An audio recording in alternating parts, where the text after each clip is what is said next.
yacishije mu kanwa k'abavugishwa atabanje kwibuka abantu. Ati rero aho muri si iwanyu, aho kuba ntimurahashika, aho muri bahita Babuloni. Nimuve hagati muri Babuloni muduge umusozi w'Uhoraho, aho mwiteze kuzotabarirwa niko Uhoraho agize. Imvura ngo ziraza mukabifata ibisanzwe, none rero guhana kugira kubashikeko nimwihane niko Uhoraho agize. Ibyo navyo tubiraba mu bitabo bitatu bya Bibiliya. Zingurura Yeremiya igice 5 uhera ku 45 usome wumvirize uko havuga. Genda Ezekiyeli 9 uhera ku murongo wa mbere usome wumvirize uko havuga. Genda Yohana igice 12 uzingurure ku 37 usome wumve uko havuga. Uhoraho atewe akabonge n'abantu banga kwakira inguri. Imana ibaheza kure.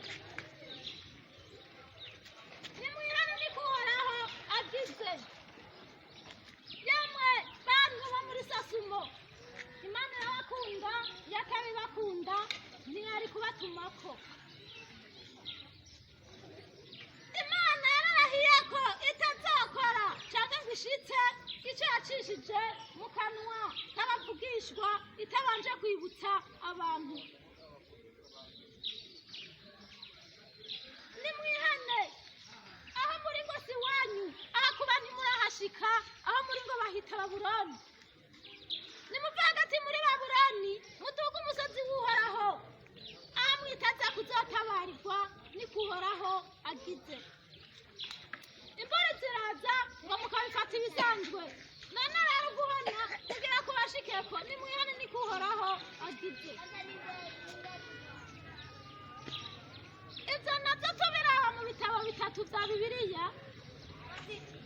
Zingurura Yeremiya igice 51 uhera ku 45 ugira inyuma usome wumve uko havuga. Genda muri Ezekiyeli usome igice 9 uhera ku murongo wa mbere wumvirize uko havuga.